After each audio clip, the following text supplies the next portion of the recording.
HPPodcraft.com. If heaven ever wishes to grant me a boon, it will be a total effacing of the results of a mere chance which fixed my eye on a certain stray piece of shelf paper.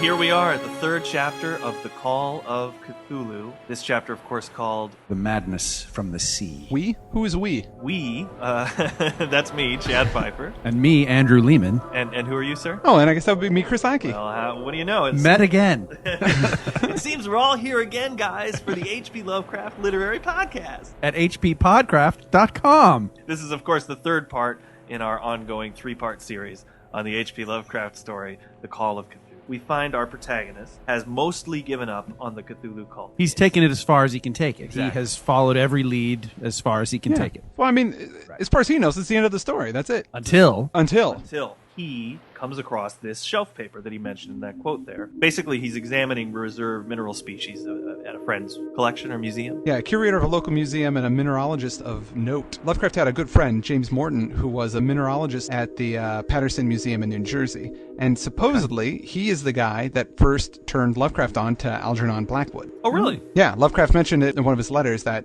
James Morton, said, hey, I love this guy, you should read him. And so he read him, and obviously he quoted him at the beginning of the story, so he thinks he's pretty cool. So he's helping, what is he doing? He's just wrapping up some things or unwrapping I think the idea is that the mineralogist friend has received a shipment of mineral specimens that are all wrapped up in just wadded up old newspaper, which to the people who did the wrapping was just trash, packing material. Right, exactly. And as he's unwrapping these stones, he lays eyes on a piece of newspaper from Australia. And this piece of paper is a clipping from the Sydney Bulletin, April 18th, 1925. And he can't help but recognize the photograph of a certain statue that is shown in the newspaper. It's a picture of an idol, very much like the one Inspector Legrasse had brought to that meeting of archaeologists, and that our narrator has actually seen in person. The headline says, and I'll read it like it sounds in my head: Mystery derelict found at sea. Vigilance arrives with helpless armed New Zealand yacht in tow.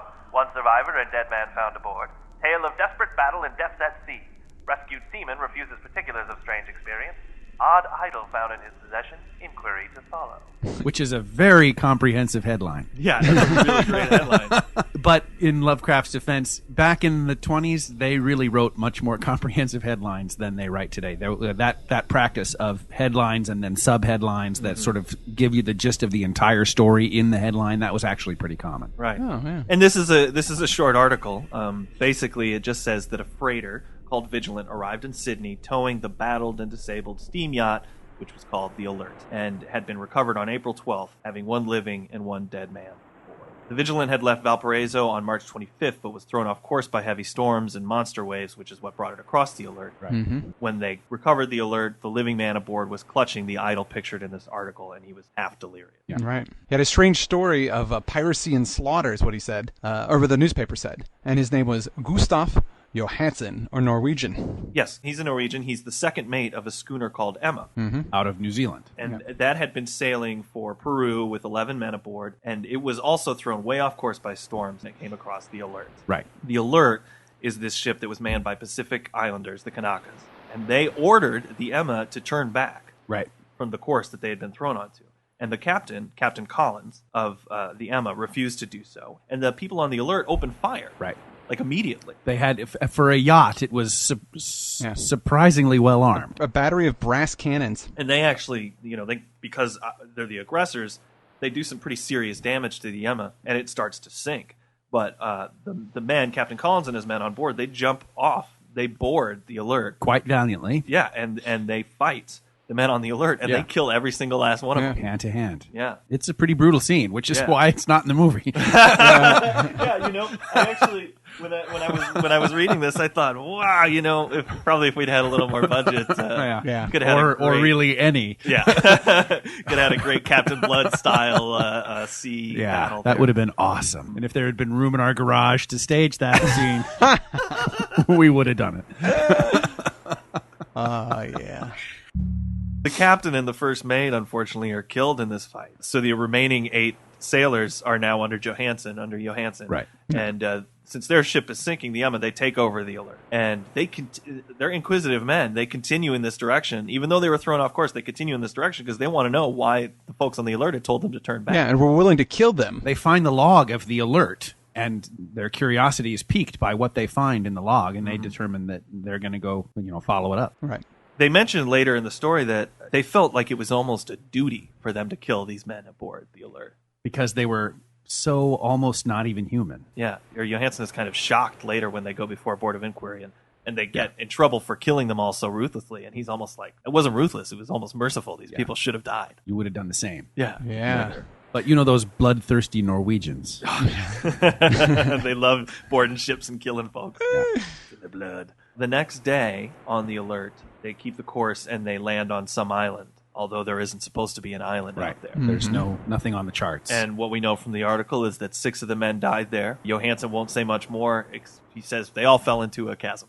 That's basically what happened. He and his companion, William Bryden, they got back aboard the Alert from this island, but were again beaten about by the storm that took place on April 2nd. And Johansson doesn't remember anything, really, of what happened in that period until they were rescued. He didn't even know, apparently, that his companion had died. Now, the storm in question was on April 2nd, did you say? Yes. And isn't that date significant somehow? That is the dream, the earthquake, actually. So that's the same date as the earthquake and Wilcox's dreams and so many other things that our narrator, Thurston, has identified in the newspapers. Right. Now, all the article mentions about the Alert and that group of men who were all killed aboard it is that they had a bad reputation in their port. They were actually known for taking trips in the night into the woods, this crew. Never trust anybody who goes into the woods at night for any reason. And when there were these initial earthquakes and tremors in March 1st, they said, we got to get to sea. And that crew jumped aboard the Alert and they took off as soon as those earthquakes and tremors happened. So they knew something was going on. And like you say, these dates, they all correspond with the stuff from Wilcox when he began dreaming and then when he had the really terrible psychotic break. Right. This little piece of info that our narrator sees in this paper clipping that he comes across accidentally. It knocks the socks off. It drives him nuts, man. It finally just puts a little pin in all of that pieces of information we've gotten over the last 2 chapters. Because it's the independent corroboration of everything that it's like the world is reaching out to him and saying, look, this is actually happening. Exactly. And he enters on full-on adventure archaeologist he turns into Cthulhu investigator. Yeah, he does. He starts globetrotting, in fact, to get more information. He takes the train to San Francisco, and then he takes a boat to New Zealand. Right, and he wants to learn more about the waterfront scum who ran the Alert from the people there, and that's where he finds out, more that the people. All they really say about this crew is that they made those trips to the woods and that they sometimes saw red glare out there and heard some faint drumming when they went into the woods. So it seems as if the crew of this ship is just like those other cults in New Orleans and the Eskimo. And then he wants to, talk to Johansson, but Johansson, he finds out, went back to Norway with his yellow hair turned white. Yeah, he went. The fear was too much and it turned his hair white. I love that. See, the story has everything. Yep. That's great. He sold his cottage there in New Zealand and he split for Oslo with his wife. And he manages to get the address while he's there. Then he goes to Sydney, to see the Alert. There's nothing really, too particular about that. It's been cleaned up. There's nothing. There's no real evidence left of the Alert, but he sees what there is to see. Yeah. But then he wants to see the statue. Right. So he goes to the museum in Hyde Park, where he gets a chance to see the second of the Cthulhu idols. And it's that same crazy material, and he thinks of Castro saying that they came from the stars and had brought their images with them when he's looking at it. So things are starting to add up. So, man, this guy, what's he hoping to find out? This would have me pretty scared. I don't know if I would have even ventured out of the country to go check this stuff out. Really? Oh yeah. Crazy? This is horrific, man. He's in so deep, though. He's got to get to the bottom of the mystery. Well, but also, Thurston has seen a lot of. Thurston's seen a lot of scary newspaper clippings and heard some scary stories. And interviewed some creepy guys. But Thurston has not himself seen the body strung up in the swamp. Right. He has not himself, encountered directly face-to-face any of these horrible things. So to him, it's still a fascinating puzzle. And because it seems to have engulfed his uncle and that kind of stuff, I think that's why he can't let it go. He wants to follow it through. Yeah, it's the unanswered questions about his uncle, I guess, that really is driving him. And maybe he's hoping to find out who maybe actually killed him. He goes to Oslo after that via London, and he goes to see Johansson, but the guy's dead. Yeah. And how did Johansson die? Right. His wife tells him that he's dead and that he'd been out on a walk through the docks, and a bunch of papers fell out of a window and knocked him down. 2 East Indian sailors help him up, but by the time an ambulance comes, he's dead. Right. Whoa. So Johansson dies in a manner that's eerily similar to the way Professor Angel himself died. Exactly. Strange nautical-looking guys bump into you, and that's curtains. Yep. Now, Johansson's wife actually doesn't know too much about what happened out on that island. He didn't reveal too much to her, but he did keep a journal for technical matters. It's written in English. Which she doesn't speak. She doesn't speak English, so luckily She's she like was the only person in Norway who doesn't. Right. We love, by the way, can I just say we love our Norwegian We fans. Absolutely. Can I say we love My good our friend friends in Jason Norway. Woodburn lives in Norway, and Jason Woodburn is the guy that turned me on to H.P. Lovecraft. So there you go. Let's say thank you to Norway. Thank you, Norway. Thank you, You went Norway. out there to visit him, didn't you? I did. I've been in Norway. Yeah, I went up to Lillehammer to go visit him, and it's well, I was in Oslo for a bit too. But yeah, it's a great country. It's beautiful. Everybody should go. Except don't walk down by the docks if you read this story. Yeah. And if you do, keep your eyes open. Yes. You could be in trouble real quick. Well, our narrator manages on his visit to Oslo to persuade this wife to give him the technical matters journal. I don't know what kind of spiel he gives her that has her handing this over, but she does it, and he starts to go through it. And it's a poorly written account of what actually really happened. So now we're really getting into the meat of the story. It tells of the earthquake and storms that threw the Emma off course, and it tells about the way that they felt they needed to exterminate the men aboard the Alert, and it tells about how the city rose from the murk when they continued sailing aboard the Alert. I suppose that only a single mountaintop, the hideous monolith-crowned citadel whereon great Cthulhu was buried, actually emerged from the waters. When I think of the extent of all that may be brooding down there, I almost wish to kill myself forthwith. Johansson and his men were awed by the cosmic majesty of this dripping Babylon of elder demons, and must have guessed without guidance that it was nothing of this or of any sane planet.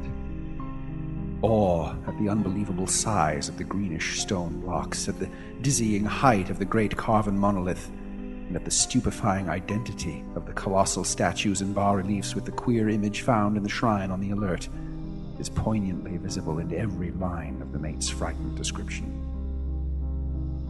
Wow. He goes on to say that Johansson kind of just describes the angles of the place, and he talks a bit about futurism. Oh, yeah. Basically, it tries to show the dynamism of things. Yeah, it's super angular and super abstract, and it is an attempt to sort of capture the feel of motion and chaos and sort of overlapping planes of color, and it's really cool looking. What was it? Part of the whole is it post-impressionism? It comes out of World War I think, mostly. And, Right. You know, sort of the shakeup of the whole worldview that World War I precipitated. Yeah, and it even it sort of deals with. I think the reason it's called futurism is it deals with a lot of modern technological things. A lot of futuristic paintings will be of trains or fast moving Machinery, industrial images. Right. Back about the city that they found, he talks about how strange angles that Wilcox was talking about in his dreams sort of places this stuff together. And he says what he saw was abnormal non-Euclidean, which is I think the first time that Lovecraft uses non-Euclidean. So these geometrically, and the reason that he references futurism is because when Johansson is looking at this place, it just doesn't make any sense. Right. The geometry of it, the shapes, the way they fit together, the way that the depth of things seems to work, it's just not right. Yeah. You don't know whether you're up or down. Up you or can't down. tell which direction is which. You can't tell whether you're standing sideways or vertical, or it's crazy. It messes with your head and your perception, and you can't comprehend what you're looking at. That is terrifying. Yeah, it's pretty good. So they park the boat, they pull up, they climb up over these slippery blocks that are jutting out of the water. And they're all gripped by fear instinctively, just sort of like I was when we were discussing the geography of this place. And I think they're just looking around for some kind of souvenir to take. Right. And just to get away. And it's Rodriguez, the Portuguese, Right. who finds the immense carven door that has these squid-like bas-relief sculptures around it that are very similar to what we've seen elsewhere in the story. I mean, they think it's a door. Yeah. It's all crazily arranged. Yeah, and it's huge. I mean, if it's a door, it's really, really big. Right. I mean, it's just sort of this gargantuan they call it the Great Acre Panel. So really, it's yeah. like this gigantic football field panel. And naturally, they start goofing with it, which they probably shouldn't have done. they press over on all sorts of places. Well, like, it's also surprisingly easy to open, as it turns out, for something that's that big. It's Bryden. a sailor. Bryden just kind of comes up and pushes on a stone, right? Something like that, yeah. Yeah, or there's Donovan and Bryden are just both pushing around and goofing on it.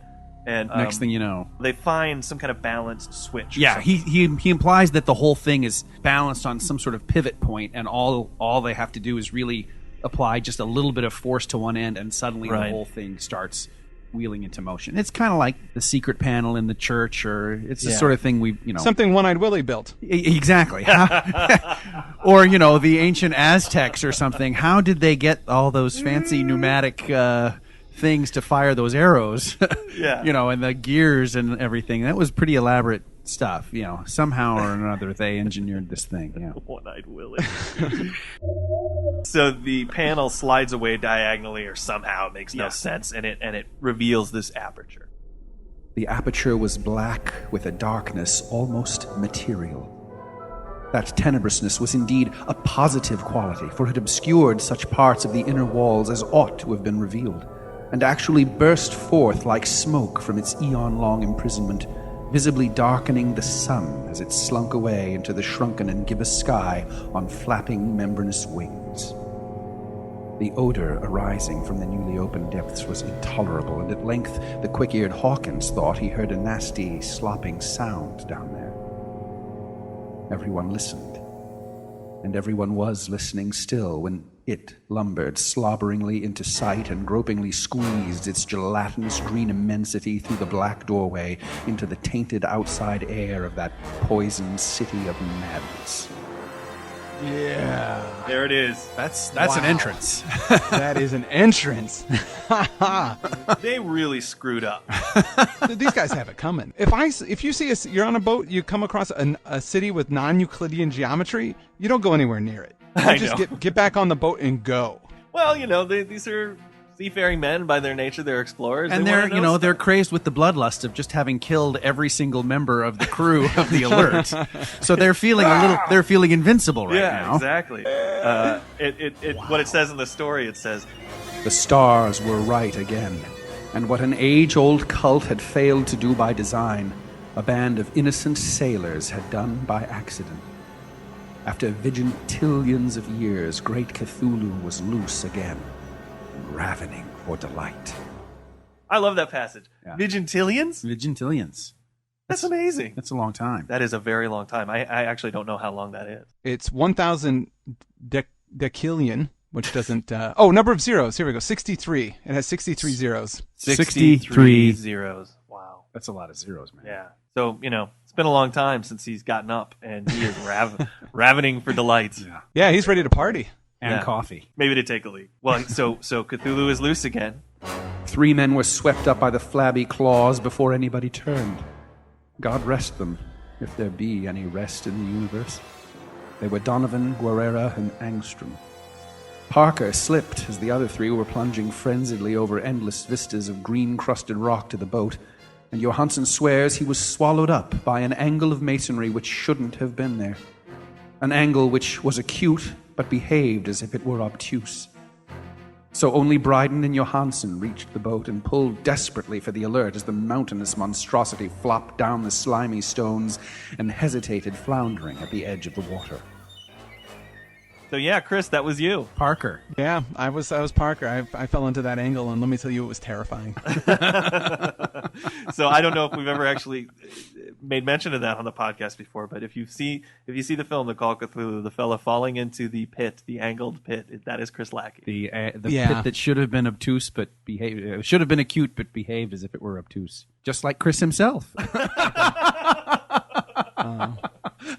Man. It's pretty fun. Somebody on the forums, I don't remember who, mentioned something about ravenous cougars, and I knew that they had seen the extras footage on the DVD. Right. Because I made some reference to there being cougars hidden under cougar the down. set. Oh right, yeah, because Robertson was giving me a hard time because I wouldn't fall. I was really nervous about falling backwards into this thing, and he just was calling me a big wimp because he's like, there's a foot of padding down there, but there was also nails and just hardwood and all types of different things down there. I'm going to defend myself right now. And then I also said that there was a hungry cougar that was tied up at the bottom. And that's my claim to fame. That's it. Yeah, that is absolutely it. But this is a monster chase. I mean, there's a giant monster chase. There is a very large monster chase. That's amazing. And killing. Yeah, and he's gobbling them up. And he has quite a reach as well. Yeah, he's a big fella. Wow. It's amazing that he just woke up after vigintillion years and just started beating ass right away. I mean, he just started destroying guys. So the two sailors, they manage to escape and get to the boat, get the steam engine going again, and they haul out of there as quickly as they can. And Lovecraft describes Cthulhu as being like Polypheme cursing the fleeing ship of Odysseus. He used that description in Dagon as well, the polyphemus kind of connection to the Odyssey. Oh, right, yeah. So that's clearly another one of those influences. Yeah, which is the Cyclops. Yeah, that's the name of the Cyclops. That Odysseus tricks. And blinds. Yeah. So, of course, Cthulhu comes after them. Going away on a ship isn't going to keep this. Hello, he can swim. Exactly. It says he slid greasily into the water. Yeah. Ugh. That's so terrible. Bryden looks back as he slides greasily into the water. And that's it. Pursuing them. That's a mistake for Bryden. Yeah, he's done. Mistake. He goes mad and he starts laughing. He laughs to death. Yeah. He continues laughing until he dies. It's an interesting thing. I mean, what is it that's making him laugh so hard when he goes mad? The joke of existence. Yeah, the perception of how we all are. Yeah, right, exactly. Well, no, I think he really just got the ultimate joke. He's like, oh, wait a minute. All those things I thought were so important and that meant things mean nothing. Hilarious. But Johansson hadn't given out yet. Knowing that the thing could surely overtake the Alert until steam was fully up, he resolved on a desperate chance. And setting the engine for full speed, ran lightning-like on deck and reversed the wheel. There was a mighty eddying and foaming in the noisome brine, and as the steam mounted higher and higher, the brave Norwegian drove his vessel head-on against the pursuing jelly, which rose above the unclean froth like the stern of a demon galleon. The awful squid head with writhing feelers came nearly up to the bowsprit of the sturdy yacht, but Johansson drove on relentlessly. There was a bursting as of an exploding bladder, a slushy nastiness as of a cloven sunfish, a stench as of 1,000 opened graves, and a sound that the chronicler would not put on paper. For an instant, the ship was befouled by an acrid and blinding green cloud, and then there was only a venomous seething astern, where, God in heaven, the scattered plasticity of that nameless sky spawn was nebulously recombining in its hateful original form, whilst its distance widened every second as the Alert gained impetus from its mounting steam. So he rams him. He rammed Cthulhu. Johansson rams him with the boat, and then he kind of pops like a balloon almost. That's crazy. That is crazy. I mean, they do foreshadow it a little bit earlier when Castro says these things have no real physical form right. and can take many shapes. Yeah. I mean, they have Right, shape, yeah, but yeah. they're not flesh and blood as you or I know it. Right. That's a pretty brave thing he did there, though. Well, desperate. Well, I mean, how many options did he really have? Yeah, I guess you're right. Well, I mean, just keep steaming away and close your eyes and cry. I don't know. Yeah, I guess so. Yeah, you're right. He pulled it together and was like, you know what, I'm going to be proactive about this and try and ram this monster. Maybe it'll do something. And it did. Now, not to be a downer at all, but this passage does contain the one bit of description that has always struck me as a little goofy, and that is a cloven sunfish. That is a little, as of a cloven sunfish. That's a metaphor that has always sort of escaped me. I guess I don't know that much about sunfish or cleaving them, but A slushy nastiness as of a cloven sun. I don't know what it is about sunfish that's particularly nasty. Yeah, why is a sunfish more nasty than any other than fish a that's been cut catfish or any other kind of fish. And sunfish, it sounds so pleasant. I mean, sunfish are big. That's the only thing I can think of. Is that sunfish are bigger than your average fish? But we should put a picture up of a sunfish on for the show notes. Give a link to it, and people could. Yeah, let's have it's everybody actually weigh pretty in on creepy looking. Really? Okay. Yeah. Well, Johansson, he had quite an experience, so maybe some odd images are popping into his head. Perhaps, no doubt. I'm not sitting in judgment over Johansson's. He's sort of insensible after that conflict, and then we know what happens to him from our newspaper clipping. Right. He gets picked up, and he eventually, his hair goes white, and he dies under suspicious circumstances on the docks of Oslo. Uh-huh. So, having discovered all of these things that have happened, and having discovered that all of his uncle's researches point to this real incident, our narrator concludes the entire tale with this. That was the document I read. And now I have placed it in the tin box beside the bas-relief and the papers of Professor Angel. With it shall go this record of mine, this test of my own sanity, wherein is pieced together that which I hope may never be pieced together again. I have looked upon all that the universe has to hold of horror, and even the skies of spring and the flowers of summer must ever afterward be poison to me. But I do not think my life will be long. As my uncle went, as poor Johansen went, so I shall go. I know too much, and the cult still lives. Cthulhu still lives too, I suppose. Again in that chasm of stone which has shielded him since the sun was young. His accursed city is sunken once more, for the Vigilant sailed over the spot after the April storm. But his ministers on earth still bellow and prance and slay around idol-capped monoliths in lonely places. He must have been trapped by the sinking whilst within his black abyss, or else the world would by now be screaming with fright and frenzy. Who knows the end? What has risen may sink, and what has sunk may rise. Loathsomeness waits and dreams in the deep, and decay spreads over the tottering cities of men. A time will come, but I must not and cannot think. Let me pray that if I do not survive this manuscript, my executors may put caution before audacity and see that it meets no other eye. Which, of course, they don't do because we're reading it. Exactly. Oh no! Now we're gonna get it. Exactly. Oh man! And that is the end of the story. That is the end of the story. Man, I can't express enough how much I love this story. It's just it's all magic. I love it. Even the sunfish. I do find it odd that he wouldn't just burn all of this stuff himself or get rid of it or destroy it himself. Why does he have to rely on the executors of his items or his objects to take care of it? Well, maybe they... why would he want to pass on this? I don't know. Maybe he knowledge? hopes that they'll have the resources to somehow combat this cult. You know, that maybe there's, somebody will find it that will be in a position of power that they can do something about it. Yeah.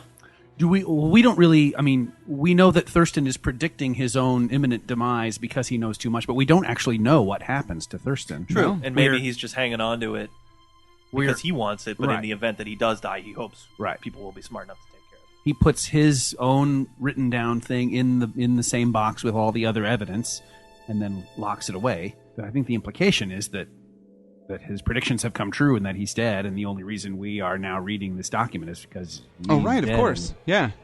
Yeah.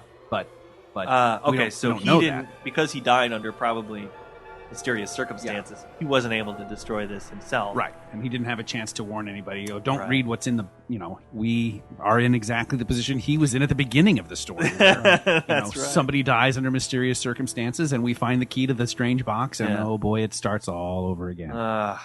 This is the best story. It's got the best ideas. It's the most well written. It's inspiring. It gives me ideas and thoughts. It really builds this world and takes you into it, and it feels so real. And I think that's what Lovecraft was trying to capture with all of his other stories, specifically like the Shunned House, where he took all these historical events and tried to weave them into this story to make it. And he just failed with that, in my opinion.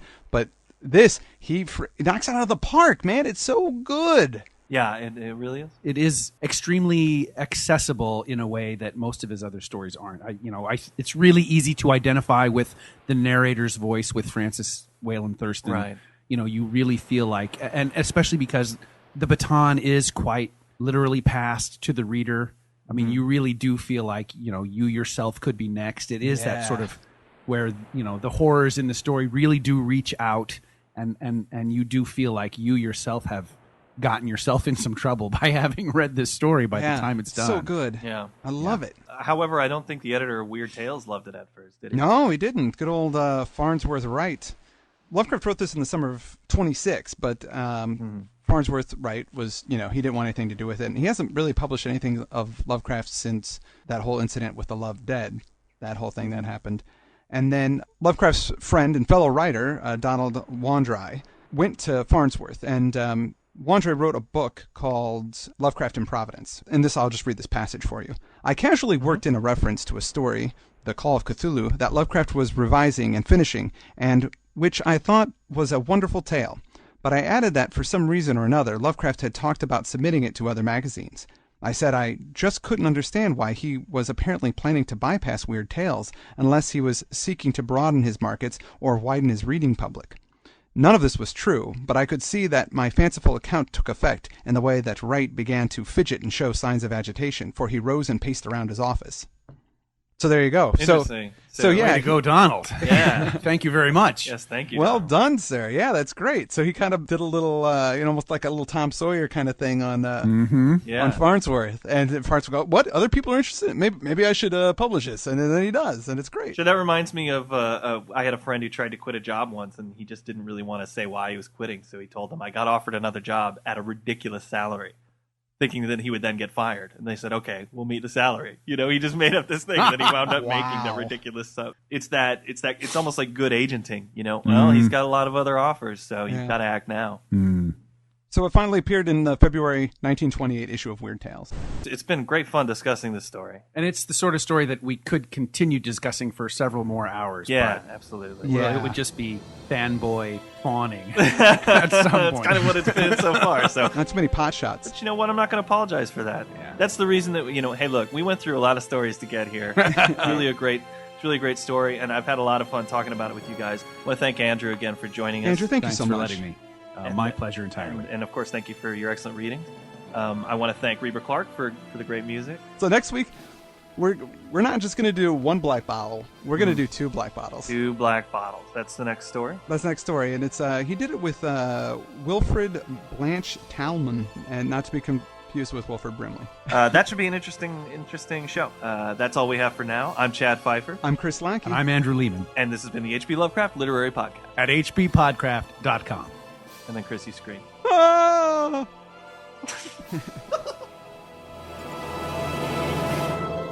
HPPodcraft.com.